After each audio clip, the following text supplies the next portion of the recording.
How long were the days of creation?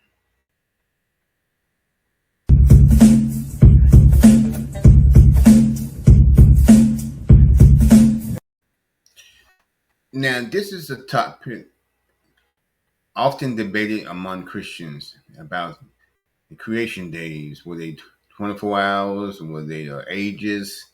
And so forth. And then there's uh, the challenges of the so-called scientific world, uh, the evolutionary theory about millions and millions of years. Now, this is a subject matter where we can discuss and debate, but it doesn't determine our salvation. This is not a.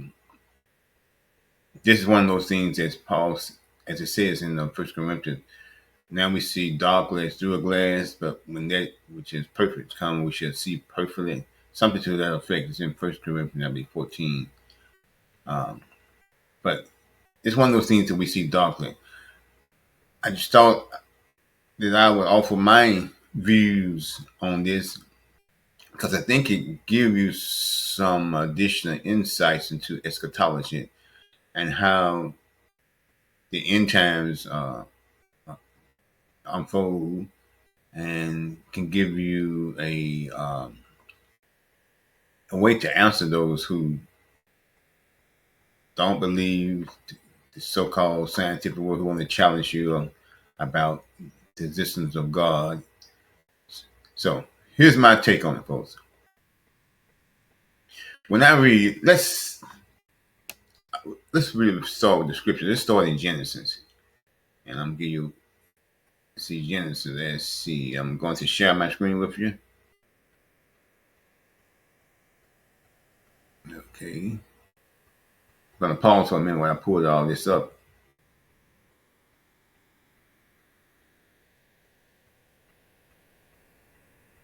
Okay, share. All right. One moment.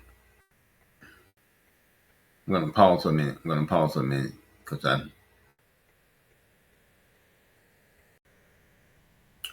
Okay. All right, we're back. There's always seems to be some technical difficulty, but this is a pretty good software. Let's start at Genesis 1.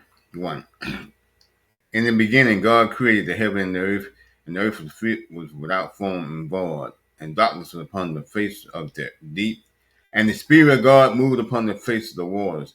And God said, "Let there be light," and there was light. And God saw the light that it was good, and God divided the light from the darkness. And God called it the light day, and the darkness He called night. And the evening and the morning were the first day. And God said, "Let there be a firmament in the midst of the waters, and let it divide the waters from the waters." And God made the firmament and divided the waters which were under the firmament from the waters which were above the firmament. And it was so. And God called the firmament heaven, and the evening and the morning were the second day. And God said, "Let the waters under heaven be gathered together into one place, and let the dry land appear." And it was so. And God called the dry land earth, and the gathering together of the waters he seed, and God saw that it was good. And God said, "Let the earth bring forth grass, the herb yielding seed, and the fruit tree yielding fruit after his kind, whose seed is in itself upon the earth." And it was so. And the earth brought forth grass, and herb yielding seed after his kind, and the tree yielding fruit, whose seed were in itself after his kind. And God saw that it was good. And the evening and the morning was the third day. And God said, "Let there be light in the firmament of the heaven to divide the day from the night, and let them be for signs and for seasons and for days and years." Now I'm gonna stop here because now this is, as I said, this is not a salvation issue, but here's I am not a I am not a 24-hour day creationist. What they call it, 24-hour day, and here's the reason why. I'm just giving you my reason, and I'm saying, and I'm not saying they're wrong because I'm gonna explain later in this video how these things, how much time is actually relative, depending on perspective of the observer, or the person who's, or which, how the person is approaching what time is. So I'm going to show you that later, but I'm just going to give you my perspective. So just give you a heads up, since time is one continuum, as I think Einstein was on to something. There's one continuum. It's a continuum between time and space. They are intertwined. So uh, t- time always seems to be there. So, so anyway, I don't want to get too complicated here. Just want to go ahead and give you my side of it, but it doesn't mean that, like I say, it depends on the perspective. I mean, here's my perspective. Notice here on the and God said, "Let there be lights in the firmament of the heaven to divide the day from the night, and let them be for signs and for seasons and for days and years." Now, it's my perspective that since God created the sun and the lights on the fourth day, which are the governors of the 24-hour day, which how we get a 24-hour day, I'm saying He created the days that we know, that's 24-hour day. They wasn't created until the fourth day of creation. So don't see, I don't think that the creation days are 24-hour days for that reason. Because He hadn't created our day. The day God is talking about in the beginning, couldn't be a 24-hour day. Because the day was not created yet. It was created on the fourth day when He created those to govern the day and the night. As you see, God sees days and night different from what we see it. And like when Jesus was getting ready to go to the cross, before he goes, He said, "I must wait while it's still day. Night cometh when no man can work." So He's calling time periods. God's calling time periods things when the things that are good are done. In the case of Jesus, He called that day, and when the hour of darkness, He called that night. So He's calling periods day and night. So you see here, and the earth was without form, and darkness were upon the face of the deep, and the Spirit of God moved upon the faces of the waters. And God said, "Let there be light," and there was light. And God saw the light that was good, and God divided the light from the darkness. And God called the light the light day, and the darkness He called night, and the evening and the morning were the first day. So you see, He's calling a period of time, an age when He created. Like when Jesus went to the cross, there was a time, and before He went to the cross, and when he was spreading the gospel, when He was preaching the gospel that the kingdom of heaven is near, He called that day. And when the time come when it was time for Him to be crucified, He called that night. So that's a period of time that He's calling that night, which is to represent that which is good coming to the light, and that which is dark, which is darkness, which is that when there's no light, when no man can see. What I'm saying, folks, is that it's a period, it's an age. I'm calling it age because see, this is the age. That's the age for when He created the night, the light, and the darkness. That's an age. Okay, now here we go. So that was the first age. And God said, "Let there be a firmament in the midst of the waters, and let it divide the waters from the water." And God made the firmament and divided the waters which were upon the firmament, and the waters which were above the firmament, and it was so. He called it heaven, and everything, and the evening and the morning were the second day. So there was an age when He created the heavens, so the firmament. That was their age, the age of the heavens that before. So we got ages moving. What I'm saying is that we have ages. He's calling them he's got the creation of atoms is sections. And when each part of the creation has its day. Just like he said, when the day, like I said again, when he went to cross, he said, "I must work while yet day, the night coming when no man can work," because that was the day of that work. You know what I'm saying? So this is the day. Each part of creation has its day, and because he created the 24-hour day, from what I can tell, when he created the sun and the moon on the fourth day, then these are not 24-hour days. These are ages, eras. So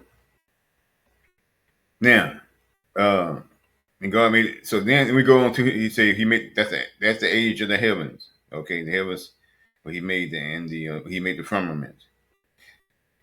Then we go down here again, and we'll see here. God said, "Let the waters under heaven be, let the dry land appear." And he called the dry land earth. See, first the earth, that was the age. Earth was just water. That was the age of sea ruled. The water ruled everything. It was just it was just so that was the age of the waters. Now we got here, and the God said, let the waters under heaven be gathered together into one place, and let the dry land appear pure." And it was so. And God called it the dry land earth, and the gathering together of the waters called it he seas. And God saw that it was good. Then he said, and God said, "Let the earth bring forth grass." Anyway, earth brought forth grass, and the evening and the morning was the third day. Anyway, so the earth had an age, and the gathering of the seas had an age. Well, the sea and the earth uh, came forth. That was the age of the sea and the earth, and then he brought forth the vegetation. So that was the age when uh, when the vegetation came forth, and I'm saying that each had their day of rule. You see, we're going to be progressing here. Each have their day of rule. There was nothing. Um, all the things that came after it was not before it. It was the day that those things stood alone. They had their day of the earth, and we don't know how long this was for, but we don't because we don't. It doesn't tell. It doesn't. We don't have anything to govern. Give us a 24-hour day. We don't have. So I'm just saying. But I'm not saying it's. I'm gonna show you later in the video why I say that you can't really put any kind of time period on it. It just you can, but it can be. We can't say what time period is right or wrong with this because of the relativity of time. I'm gonna show you later on this video the relativity of time and the perspective that one is looking at it from. But I'm just giving the reason why I say it's not 24 hours. But it could. But anyway, let me go ahead and give you. I don't get too complex yet. God said, so in the evening one was the third day, and God said, "Let there be lights." And I say right here, in the fourth day, He created the the sun and the moon and the lights in the heaven. So that was the day they came forth. Each, like I say, each has their day coming forth, being brought forth by God. They each have a time period, and that time is an age. That's what I'm saying. And God made two great lights: the greater light to rule the day, and the lesser light to rule the night. He made the stars also, and God set them in the firmament of the heaven to give light upon the earth. See, this is a different type of light, folks. That's what I was saying when Jesus saying, the day. He said, "I must wait while yet day and night comes when no man can work." So that's the text is indicating that we're not talking about this is a different kind of light, folks. The light of the sun and the light of the moon, it's a different kind of light that was in the beginning when God created light and darkness, folks. It's like you said, we are children of light. He's not talking about sunlight, folks. So it's different. Lights has, I mean, the way God creates things in many, I would say, for lack of a better word, dimensions or whatever. They represent. They go across. He he has things. Um, same things are reflected in different ways from different.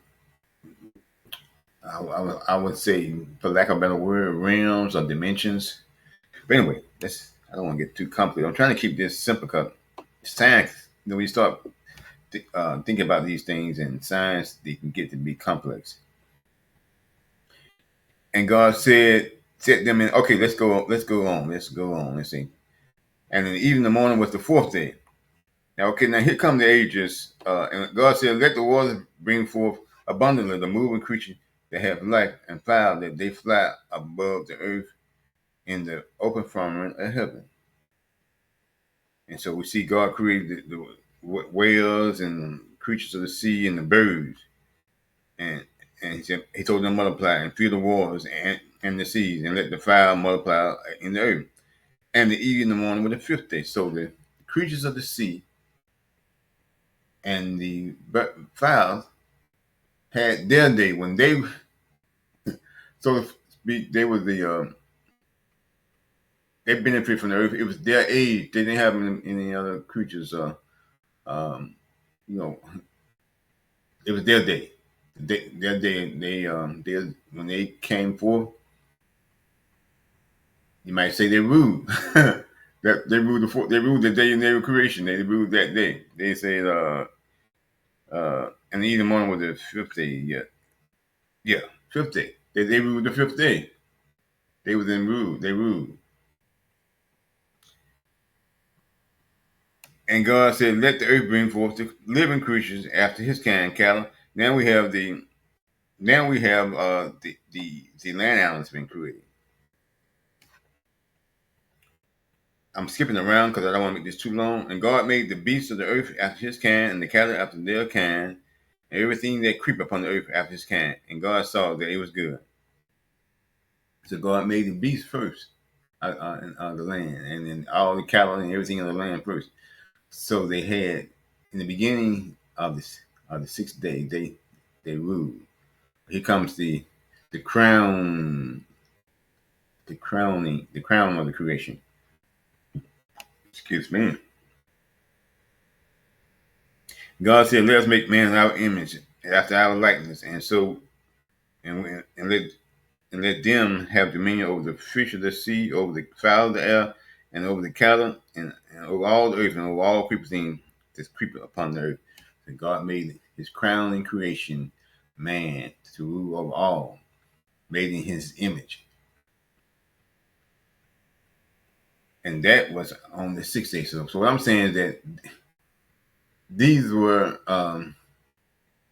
the sun and moon, the day 24 hours a day. I the evidence I see that they had nothing to do with the creation days. They're part of the creation days, just like everything else was. And the sun and moon, the sun without the sun, I, I don't see how we get a 24-hour day. So I don't think the creation. So now the evolution says millions of years, but I don't see. I don't believe in the millions of years.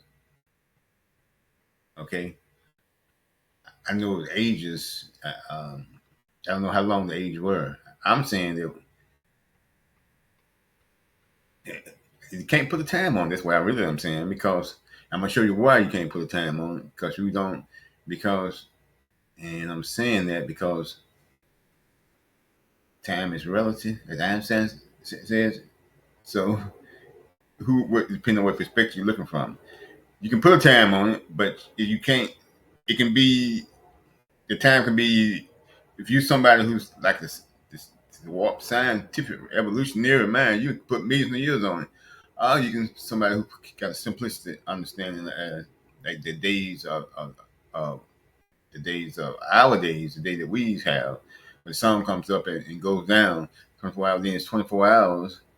Uh, then you can then you look at when the Lord's call periods when things were taking place, like when he, like I said, when he was preaching the gospel, he called that day, and when it was time to go to the cross and he was betrayed, he called it the hour of darkness or whatever. So it depends on how your perspective. Okay, so having said that, I'm saying that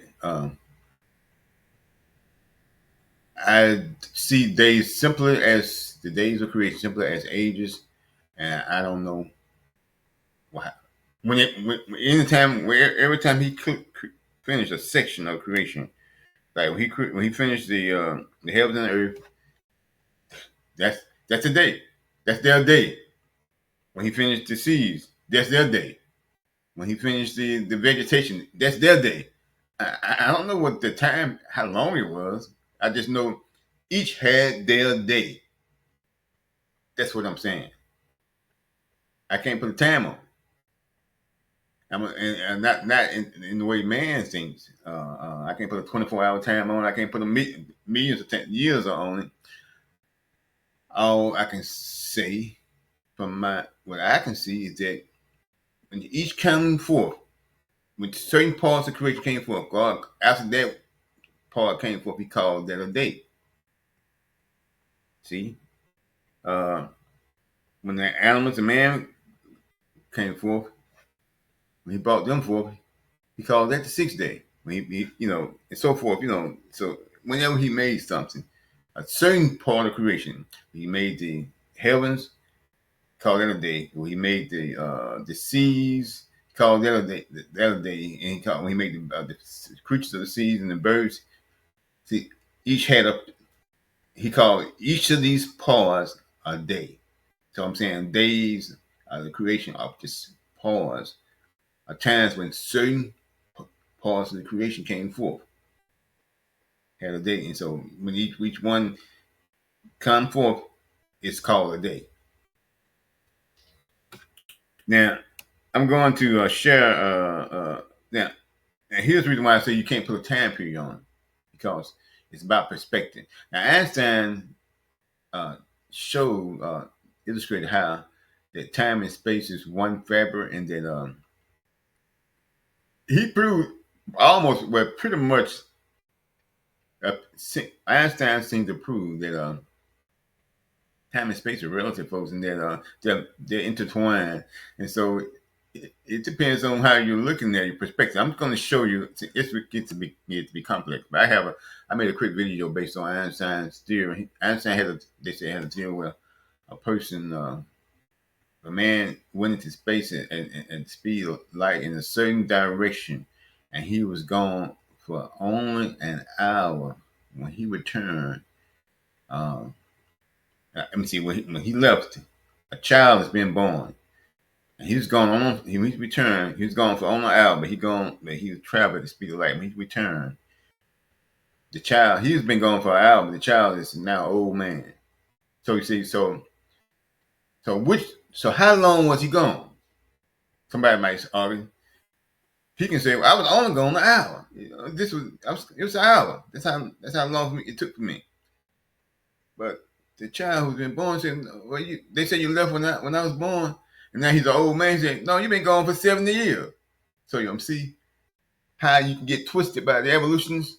Because they don't tell you the whole story, folks. Even though some of them might know it and some of them don't know. It's relative, folks.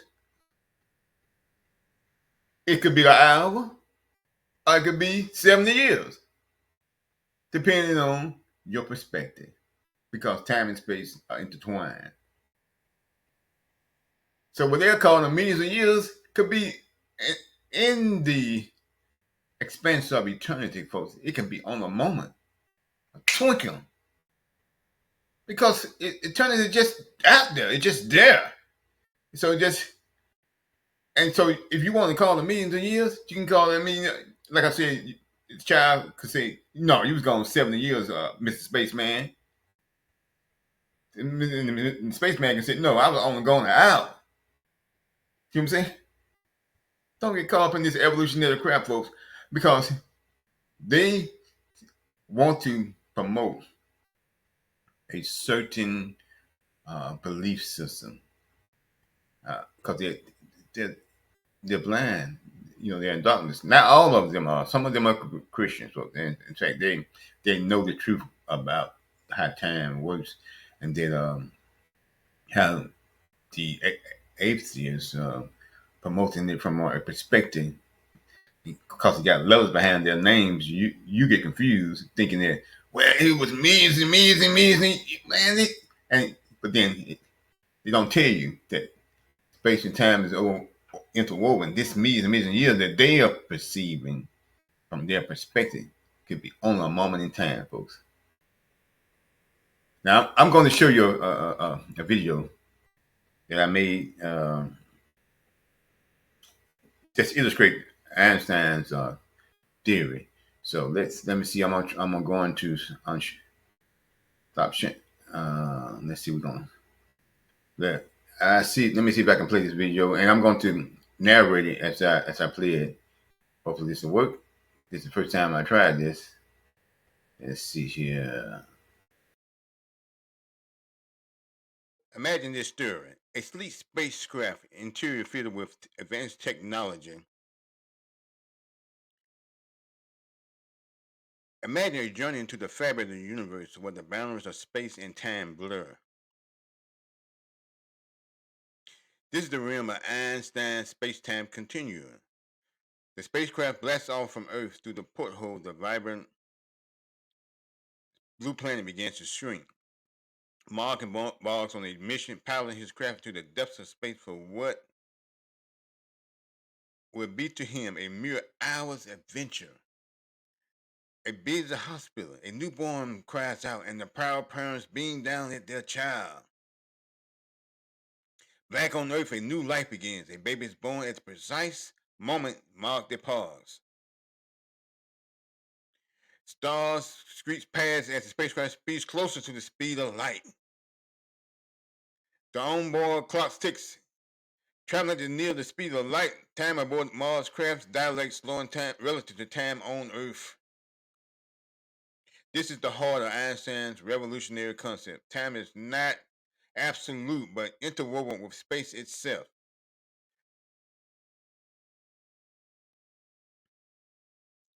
The child grows into a child. The man within and adult aging rapidly.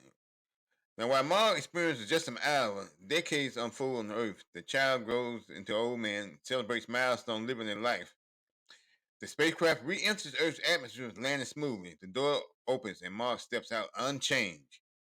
Upon his return, Mars steps out into a word transfer form. The child he left behind has aged into their twilight years, illustrating the profound implications of space-time travel. An elderly person approaches Mars, they embrace both change yet connected to the threads of space-time. In this tapestry of space and time, their reunion stands as a testimony to Einstein's visionary theories, a reminder that our universe is far more intricate than once perceived. Explore the cosmos to understand our universe. This is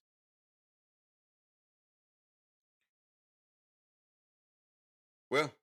Anyway, I'm going to stop this for a minute. Uh, anyway, I was able to stop it. I kind of some of the captions ran through a little fast. I mean, I missed some of the words, but I'm just trying to get you the concept that. Uh, so what I'm saying is that I can't say my brothers who say it's 24 hours is wrong. I can't say it wrong because it depends on your perspective. So it's time is it's all you can measure it depending on Einstein theory is a little bit more has a little bit more details to it than that. But what I'm saying, you can call the time anything you want to call it, pretty much how long it was because it's relative. So that's my take on it. I think it was ages, but how long the ages were is the question. And I say how long the ages were depends on the perspective. God bless. Hopefully, this will give you some insight and give you some defense, especially against atheism. It's trying to confuse people with complex um, concepts. God bless.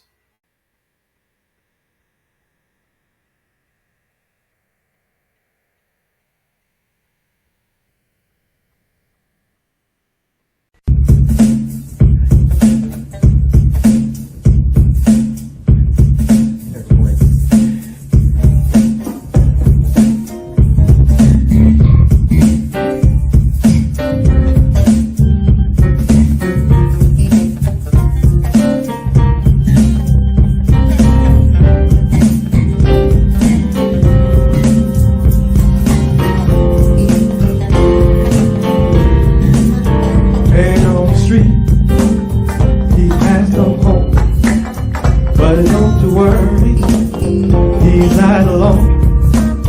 They look for ways and pass him by. See him now, he just says, I'll ride the cloud with the King of Glory. My star is in his train. I'll ride the cloud with the King of Glory. My hope is in his name. Home from the corner to the sheep home. Who knows the story?